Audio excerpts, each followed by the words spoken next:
ആകാശവാണി. നമസ്കാരം. പ്രാദേശിക വാർത്തകൾ വായിക്കുന്നത് അഞ്ജന പുതിയമഠം.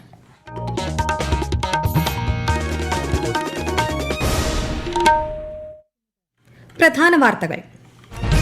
ഔദ്യോഗിക സന്ദർശനത്തിനായി സെയ്ഷൽസിലെത്തിയ പ്രധാനമന്ത്രി നരേന്ദ്രമോദിക്ക് ഊഷ്മള സ്വീകരണം. സെയ്ഷൽസ് ദേശീയ ദിന സുവർണ ജൂബിലി ആഘോഷങ്ങളിൽ വിശിഷ്ടാതിഥിയാകും. കീം പരീക്ഷാഫലം പ്രഖ്യാപിച്ചു. എഞ്ചിനീയറിംഗിൽ റോഷൻ രാജുവിനും ബിഫാമിൽ വിനായക് നാരായണനും 1ാം റാങ്ക്. രാജ്യവ്യാപക പൾസ് പോളിയോ തുള്ളിമരുന്ന് വിതരണം നാളെ. സംസ്ഥാനതല ഉദ്ഘാടനം മന്ത്രി കെ മുരളീധരൻ തിരുവനന്തപുരത്ത് നിർവഹിക്കും. സംസ്ഥാനത്ത് വിവിധ ജില്ലകളിൽ ശക്തമായ മഴയ്ക്ക് സാധ്യത. നാളെ കോഴിക്കോട്, വയനാട്, കണ്ണൂർ, കാസർഗോഡ് ജില്ലകളിൽ ഓറഞ്ച് ജാഗ്രത. മറ്റെല്ലാ ജില്ലകളിലും മഞ്ഞ ജാഗ്രത. പ്രശസ്ത സംവിധായകനും നടനും തിരക്കഥാകൃത്തുമായ കെ ഭാഗ്യരാജിന്റെ സംസ്കാര ചടങ്ങുകൾ നാളെ ചെന്നൈയിൽ നടക്കും. ഫിഫ ലോകകപ്പ് ഫുട്ബോളിൽ നിലവിലെ ചാമ്പ്യന്മാരായ അർജന്റീന നാളെ ജോർദാനെ നേരിടും. വാർത്തകൾ വിശദമായി. 3 ദിവസത്തെ ഔദ്യോഗിക സന്ദർശനത്തിനായി പ്രധാനമന്ത്രി നരേന്ദ്രമോദി സെയ്ഷൽസിലെത്തി. പ്രസിഡന്റ് പാട്രിക് ഹെർമിനി അദ്ദേഹത്തിന് ഊഷ്മള സ്വീകരണം നൽകി. സെയ്ഷൽസ് ദേശീയ ദിനത്തിന്റെ സുവർണ ജൂബിലി ആഘോഷങ്ങളിൽ പ്രധാനമന്ത്രി വിശിഷ്ടാതിഥിയായി പങ്കെടുക്കും. സെയ്ഷൽസ് ദേശീയ ദിനാഘോഷങ്ങളിൽ പങ്കെടുക്കുന്ന ആദ്യ ഇന്ത്യൻ പ്രധാനമന്ത്രിയാണ് ശ്രീ മോദി. കീം പരീക്ഷാഫലം പ്രഖ്യാപിച്ചു. എഞ്ചിനീയറിംഗിൽ അങ്കമാലി അയ്യമ്പുഴ സ്വദേശി റോഷൻ രാജു 1ാം റാങ്കും കണ്ണൂർ സ്വദേശി ധ്യാൻ തേജ് 2ാം റാങ്കും തൃശൂർ സ്വദേശിനി വിസ്മയ KR 3ാം റാങ്കും നേടി. ജൂലൈ 8-ന് ആദ്യ അലോട്ട്മെന്റ് നടക്കുമെന്ന് ഉന്നത വിദ്യാഭ്യാസ മന്ത്രി റോജി M. ജോൺ അറിയിച്ചു. മൊത്തം എഞ്ചിനീയറിംഗിന് 96,000-ലധികം ആളുകൾ ഹാജരായതിൽ 79,717 വിദ്യാർത്ഥികളാണ് യോഗ്യത നേടിയത്. അതിൽ യഥാക്രമം മാർക്ക് വിവരങ്ങൾ സമർപ്പിച്ചവരെ ഉൾപ്പെടുത്തി 64,759 പേരുടെ എഞ്ചിനീയറിംഗ് റാങ്ക് ലിസ്റ്റ് തയ്യാറായി. ആ റിസൾട്ടാണ് ഇവിടെ പ്രസിദ്ധീകരിക്കുന്നത്. അതോടൊപ്പം ഫാർമസി പ്രവേശന പരീക്ഷ എഴുതിയ 31,141 വിദ്യാർത്ഥികളിൽ 26,943 പേരാണ് ഫാർമസി റാങ്ക് ലിസ്റ്റിൽ ഉൾപ്പെട്ടിരിക്കുന്നത്. ബിഫാമിൽ തൃശൂർ കോട്ട സ്വദേശി വിനായക് നാരായണൻ 1ാം റാങ്ക് നേടി. ഒല്ലൂർ സ്വദേശി ജസെ ജസ്റ്റിൻ 2ാം റാങ്കും മലപ്പുറം സ്വദേശി ദിയ ഫാത്തിമ 3ാം റാങ്കും നേടി. രാജ്യവ്യാപകമായി നടത്തുന്ന പൾസ് പോളിയോ തുള്ളിമരുന്ന് വിതരണം നാളെ നടക്കും. പരിപാടിയുടെ സംസ്ഥാനതല ഉദ്ഘാടനം നാളെ രാവിലെ തിരുവനന്തപുരത്ത് ആരോഗ്യമന്ത്രി കെ മുരളീധരൻ നിർവഹിക്കും. 5 വയസ്സുവരെയുള്ള 19.8 ലക്ഷം കുഞ്ഞുങ്ങൾക്ക് പോളിയോ തുള്ളിമരുന്ന് നൽകും. ഇതിനായി 22,288 ബൂത്തുകളും 46,663 സന്നദ്ധ പ്രവർത്തകരെയും നിയോഗിച്ചിട്ടുണ്ട്. യാത്രാവേളയിൽ വാക്സിൻ നൽകുന്നതിന് പ്രത്യേക ബൂത്തുകളും ക്രമീകരിച്ചിട്ടുണ്ട്. നാളെ ബൂത്തുകളിൽ എത്താത്ത കുഞ്ഞുങ്ങൾക്ക് തിങ്കൾ, ചൊവ്വ ദിവസങ്ങളിൽ വീടുകളിലെത്തി വാക്സിൻ നൽകും. സംസ്ഥാനത്ത് 10 പേർക്ക് കൂടി ഷിഗല്ല സ്ഥിരീകരിച്ചു. മലപ്പുറം 5, കോഴിക്കോട് 4, വയനാട് 1 എന്നിങ്ങനെയാണ് ഇന്ന് രോഗം സ്ഥിരീകരിച്ചത്. സംസ്ഥാനത്ത് ഈ മാസം 190 പേർക്ക് രോഗബാധയും 6 മരണവും റിപ്പോർട്ട് ചെയ്തു. ഈ വർഷം ഇതുവരെ 266 പേർക്ക് ഷിഗല്ല രോഗബാധ സ്ഥിരീകരിച്ചു. പകർച്ചവ്യാധികൾക്കെതിരെ പാലക്കാട് ജില്ലയിൽ പ്രതിരോധ പ്രവർത്തനങ്ങൾ ഊർജിതമാക്കി ആരോഗ്യവകുപ്പ്. ഈ മാസം ഇതുവരെ 25,000-ഓളം പേരാണ് ജില്ലയിൽ പനി ബാധിച്ച് ചികിത്സ തേടിയത്. വിശദാംശങ്ങളുമായി ആകാശവാണി പാലക്കാട് ജില്ലാ പ്രതിനിധി ഫൈസൽ അലിമുത്ത്. കഴിഞ്ഞ മാസത്തേക്കാൾ 10,000-ഓളം കേസുകളുടെ വർധനവാണ് ഉണ്ടായിരിക്കുന്നത്.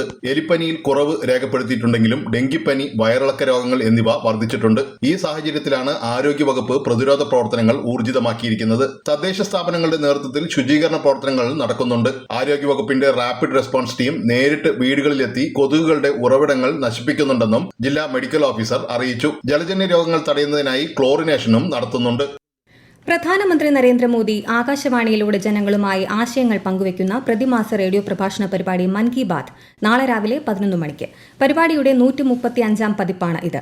ആകാശവാണിയുടെയും ദൂരദർശന്റെയും മുഴുവൻ ശൃംഖലകളിലൂടെയും മൻ കി ബാത് തത്സമയം കേൾക്കാം. തുടർന്ന് പ്രാദേശിക ഭാഷകളിലെ പരിഭാഷയും ഉണ്ടാകും.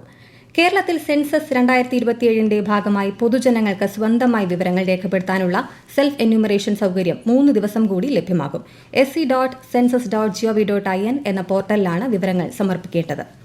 പ്രശസ്ത സംവിധായകനും നടനും തിരക്കഥാകൃത്തുമായ കെ ഭാഗ്യരാജിന്റെ സംസ്കാര ചടങ്ങുകൾ നാളെ ചെന്നൈയിൽ നടക്കും. ഹൃദയാഘാതത്തെ തുടർന്ന് ഇന്ന് രാവിലെയായിരുന്നു അന്ത്യം. 25-ലധികം ചിത്രങ്ങൾ സംവിധാനം ചെയ്യുകയും 75ഓളം സിനിമകളിൽ അഭിനയിക്കുകയും ചെയ്തിട്ടുണ്ട്. മൌനഗീതങ്ങൾ, മുന്താനെ മുടിച്ചു എന്നിവയാണ് പ്രശസ്ത ചിത്രങ്ങൾ. മിസ്റ്റർ മരുമകൻ, ഏഞ്ചൽ ജോൺ എന്നീ മലയാള സിനിമകളിലും അഭിനയിച്ചിട്ടുണ്ട്. ഭാഗ്യരാജിന്റെ വിയോഗത്തിൽ ഉപരാഷ്ട്രപതി CP രാധാകൃഷ്ണൻ, ഗവർണർ രാജേന്ദ്ര വിശ്വനാഥ് ആർലേക്കർ, തമിഴ്നാട് മുഖ്യമന്ത്രി C. ജോസഫ് വിജയ് ഉൾപ്പെടെയുള്ളവർ അനുശോചനം രേഖപ്പെടുത്തി. സംസ്ഥാനത്ത് വിവിധ ജില്ലകളിൽ ശക്തമായ മഴയ്ക്ക് സാധ്യതയെന്ന് കേന്ദ്ര കാലാവസ്ഥാ വകുപ്പ്. മലപ്പുറം മുതൽ കാസർഗോഡ് വരെയുള്ള ജില്ലകളിൽ ഇന്ന് മഞ്ഞ ജാഗ്രതയാണ്. കോഴിക്കോട്, വയനാട്, കണ്ണൂർ, കാസർഗോഡ് ജില്ലകളിൽ നാളെ ഓറഞ്ച് ജാഗ്രതയും മറ്റെല്ലാ ജില്ലകളിലും ലക്ഷദ്വീപിലും മഞ്ഞ ജാഗ്രതയുമാണ്. കേരള തീരത്ത് നാളെ മുതൽ ബുധനാഴ്ച വരെയും കർണാടക, ലക്ഷദ്വീപ് തീരങ്ങളിൽ ഇന്നു മുതൽ ബുധനാഴ്ച വരെയും മത്സ്യബന്ധനത്തിന് വിലക്കേർപ്പെടുത്തി. ഈ വാർത്തകൾ ആകാശവാണിയിൽ നിന്ന്. ആകാശവാണി വാർത്തകളും വാർത്താധിഷ്ഠിത പരിപാടികളും all India radio news Thiruvananthapuram YouTube ചാനലിലും all India radio news Thiruvananthapuram Facebook പേജിലും AR News_ തിരുവനന്തപുരം ഇൻസ്റ്റഗ്രാം അക്കൌണ്ടിലും AR News_TVM X ഹാൻഡിലും ലഭ്യമാണ്. ആകാശവാണി തിരുവനന്തപുരം പ്രാദേശിക വാർത്താ വിഭാഗം അവതരിപ്പിക്കുന്ന പ്രത്യേക പരിപാടിയായ നല്ല വാർത്ത എല്ലാ ശനിയാഴ്ചയും വൈകുന്നേരം 6:40 പ്രക്ഷേപണം ചെയ്യുന്നതാണ്. ഇന്ന് 6:30 പ്രാദേശിക വാർത്തകൾക്ക് ശേഷം നല്ല വാർത്ത കേൾക്കാവുന്നതാണ്.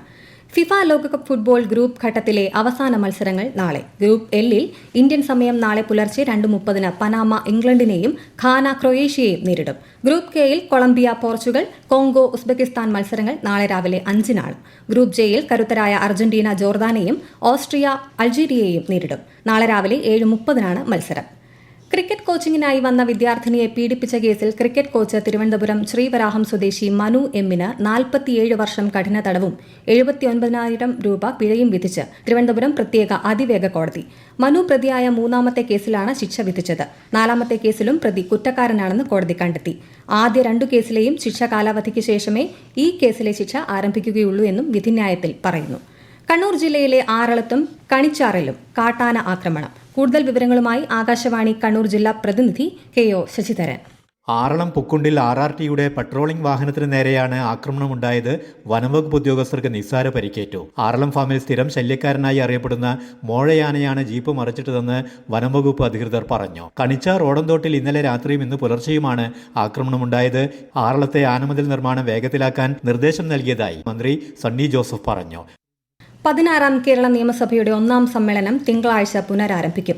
2026-27 സാമ്പത്തിക വർഷത്തെ പുതുക്കിയ ബജറ്റിലെ ധനാഭ്യർത്ഥനകളെക്കുറിച്ചുള്ള ചർച്ചയും വോട്ടെടുപ്പും 2 ദിവസങ്ങളിലായി നടക്കും.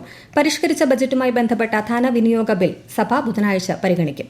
വൊക്കേഷണൽ ഹയർ സെക്കൻഡറി വിഭാഗം ഏകജാലക പ്രവേശനത്തിന്റെ 3ാം ഘട്ട അലോട്ട്മെന്റ് പട്ടിക നാളെ പ്രസിദ്ധീകരിക്കും. ലിസ്റ്റിൽ ഉൾപ്പെട്ട വിദ്യാർത്ഥികൾ മറ്റന്നാൾ മുതൽ ജൂലൈ 2 വരെ സ്കൂളിൽ റിപ്പോർട്ട് ചെയ്യേണ്ടതാണെന്ന് വിദ്യാഭ്യാസ വകുപ്പ് അറിയിച്ചു. ഈ വർഷത്തെ SSLC, THSLC പുനഃപരീക്ഷാ ഫലം പ്രസിദ്ധീകരിച്ചു. ഔദ്യോഗിക വെബ്സൈറ്റിൽ ഫലം ലഭ്യമാണ്. പിന്നാക്ക മേഖലകളിൽ നവീനമായ പദ്ധതികൾ ആവിഷ്കരിക്കണമെന്ന് നീതി ആയോഗ് വൈസ് ചെയർമാൻ അശോക് കുമാർ ലാഹിരി. ഇടുക്കി ജില്ലയിലെ ആസ്പിരേഷണൽ ബ്ലോക്കുകളിലെ വികസന പ്രവർത്തനങ്ങളുടെ പുരോഗതി അവലോകനം ചെയ്യുകയായിരുന്നു അദ്ദേഹം. പട്ടികജാതി പട്ടികവർഗ വികസനം, ആരോഗ്യം, പോഷകാഹാരം തുടങ്ങിയ മേഖലകളിൽ പ്രത്യേക ശ്രദ്ധ വേണമെന്നും അദ്ദേഹം പറഞ്ഞു. തൊഴിൽ ചെയ്യാനുള്ള ശേഷി വിദ്യാർത്ഥികൾക്ക് പ്രദാനം ചെയ്യുന്നതിൽ പോളിടെക്നിക്കുകൾ വഹിക്കുന്ന പങ്ക് നിർണായകമാണെന്ന് മന്ത്രി സണ്ണി ജോസഫ്. സംസ്ഥാന ഇന്റർ പോളിടെക്നിക് കലോത്സവത്തിന്റെ സമാപന സമ്മേളനം കണ്ണൂരിൽ ഉദ്ഘാടനം ചെയ്യുകയായിരുന്നു അദ്ദേഹം. കലാപരമായ കഴിവുകൾ സമൂഹത്തിന്റെ പുരോഗതിക്കും വ്യക്തിത്വ വികസനത്തിനും പ്രയോജനപ്പെടുത്തണമെന്നും മന്ത്രി അഭിപ്രായപ്പെട്ടു. കേരള ക്രിക്കറ്റ് ലീഗ് 3ാം സീസണിന് മുന്നോടിയായി Kerala cricket association fan league സംഘടിപ്പിക്കുന്നു. അടുത്ത മാസം 4-ന് ലീഗിലെ ആദ്യ മത്സരം നടക്കും. ക്രിക്കറ്റിനെ കൂടുതൽ ജനകീയമാക്കുക എന്ന ലക്ഷ്യത്തോടെയാണ് പരിപാടി സംഘടിപ്പിക്കുന്നത്. ശബരിമലയുമായി ബന്ധപ്പെട്ട വിഷയങ്ങളിൽ അടിയന്തരമായി ഇടപെടണമെന്ന് ആവശ്യപ്പെട്ട് BJP MLA രാജീവ് ചന്ദ്രശേഖർ മുഖ്യമന്ത്രിക്ക് കത്ത് നൽകി. ശബരിമലയിലെ സ്വർണ്ണ അപഹരണ കേസ് CBI അന്വേഷിക്കണമെന്നും അദ്ദേഹം കത്തിൽ ആവശ്യപ്പെട്ടു. സ്വർണ്ണവിലയിൽ വർധന. ഗ്രാമിന് 110 രൂപ വർദ്ധിച്ച് 13,195 രൂപയും പവന് 880 രൂപ ഉയർന്ന് 1,05,560 രൂപയുമാണ് ഇന്നത്തെ വില. തിരുവനന്തപുരം ആറ്റുകാലിൽ യുവതി ആത്മഹത്യ ചെയ്ത സംഭവത്തിൽ സംസ്ഥാന വനിതാ കമ്മീഷൻ സ്വമേധയാ കേസെടുത്തു. വസ്തുനിഷ്ഠമായ അന്വേഷണം നടത്തി റിപ്പോർട്ട് സമർപ്പിക്കാൻ പോലീസിനോട് ആവശ്യപ്പെട്ടതായി കമ്മീഷൻ അധ്യക്ഷ അഡ്വക്കേറ്റ് P. സതീദേവി അറിയിച്ചു. ഇടുക്കി ജില്ലയിൽ അപകട സാഹചര്യങ്ങളിൽ രക്ഷാപ്രവർത്തനം ഏകോപിപ്പിക്കുന്നതിനുള്ള പരിശീലനത്തിന്റെ ഭാഗമായി മോക്ക് ഡ്രിൽ സംഘടിപ്പിച്ചു. പ്രധാന വാർത്തകൾ വീണ്ടും. ഔദ്യോഗിക സന്ദർശനത്തിനായി സെയ്ഷൽസിലെത്തിയ പ്രധാനമന്ത്രി നരേന്ദ്രമോദിക്ക് ഊഷ്മള സ്വീകരണം. സെയ്ഷൽസ് ദേശീയ ദിന സുവർണ ജൂബിലി ആഘോഷങ്ങളിൽ വിശിഷ്ടാതിഥിയാകും. കീം പരീക്ഷാഫലം പ്രഖ്യാപിച്ചു. എഞ്ചിനീയറിംഗിൽ റോഷൻ രാജുവിനും B.Farm-ൽ വിനായക് നാരായണനും 1ാം റാങ്ക്.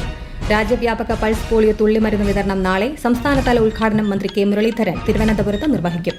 സംസ്ഥാനത്ത് വിവിധ ജില്ലകളിൽ ശക്തമായ മഴയ്ക്ക് സാധ്യത. നാളെ കോഴിക്കോട്, വയനാട്, കണ്ണൂർ, കാസർഗോഡ് ജില്ലകളിൽ ഓറഞ്ച് ജാഗ്രത. മറ്റെല്ലാ ജില്ലകളിലും മഞ്ഞ ജാഗ്രത.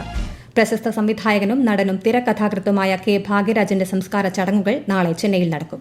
ഫിഫ ലോകകപ്പ് ഫുട്ബോളിൽ നിലവിലെ ചാമ്പ്യന്മാരായ അർജന്റീന നാളെ ജോർദാനെ നേരിടും. പ്രാദേശിക വാർത്തകൾ കഴിഞ്ഞു. അടുത്ത വാർത്താ പ്രക്ഷേപണം രാത്രി 7:25.